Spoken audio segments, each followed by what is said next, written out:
देखो, पहली चीज तो इंश्योरेंस लेना है, जरूर लेना है, और अभी का भी लेना है। अच्छा। भले आप इन्वेस्टमेंट बाद में शुरू करें, अच्छा। इंश्योरेंस पहले लें। और दोनों लेना है, दोनों मतलब हेल्थ इंश्योरेंस भी और लाइफ इंश्योरेंस। अच्छा। भी, मतलब मेडिक्लेम भी लेना है और लाइफ इंश्योरेंस भी।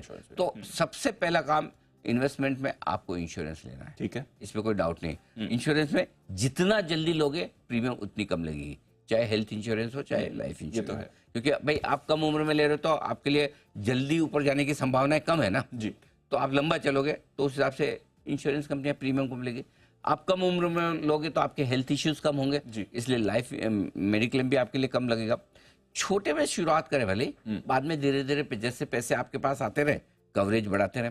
और लाइफ इंश्योरेंस को और इन्वेस्टमेंट को, इंश्योरेंस और इन्वेस्टमेंट को अलग अलग रखिए। आमतौर पर लोग इंश्योरेंस लेते हैं, ये सोचते कि ये 2 साल 5 साल 10 साल बाद तो कुछ नहीं आएगा, टर्म इंश्योरेंस लेंगे। लेकिन टर्म इंश्योरेंस ही लीजिए। टर्म इंश्योरेंस लेना इसलिए बेस्ट है कि वो लाइफ की आपको रिस्क कवर दे देता है, प्रीमियम लगती है कम। बस फर्क दिक्कत है कि आपने समझो 15 साल का टर्म इंश्योरेंस लिया और 15 साल में आप नहीं मरे तो आपको कुछ नहीं मिलेगा। मतलब आपको तो वैसे भी नहीं मिलता मरने के बाद, आपके परिवार को कुछ मिलेगा नहीं। तो अब ऐसा है कि आपने गाड़ी का इंश्योरेंस खरीदा तो जरूरी है कि गाड़ी ठुके? नहीं, वो तो अवॉइड ही करना है। मेडिक्लेम लिया तो जरूरी हाथ पे टूटने चाहिए, नहीं तो यार इंश्योरेंस कंपनी कमा लेगी। सेम वैसे ही लाइफ इंश्योरेंस लिया तो जरूरी थोड़ी मरना, करेक्ट है ना।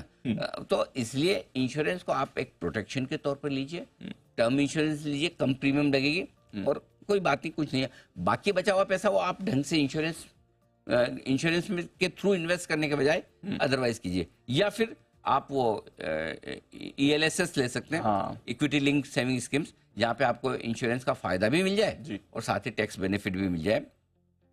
एक और चीज जो इंटरेस्टिंग है, बड़ी बीमारियों के लिए और एक्सीडेंट के लिए भी कवर जरूर ले लें। राइट। कभी आजकल वो क्रिटिकल इलनेस बोलते हैं ना जिसको, और साथ ही एक्सीडेंट्स वगैरह के, तो ये केसेस के लिए भी आपको तो इंश्योरेंस तो मस्ट है, लेनी चाहिए 100%।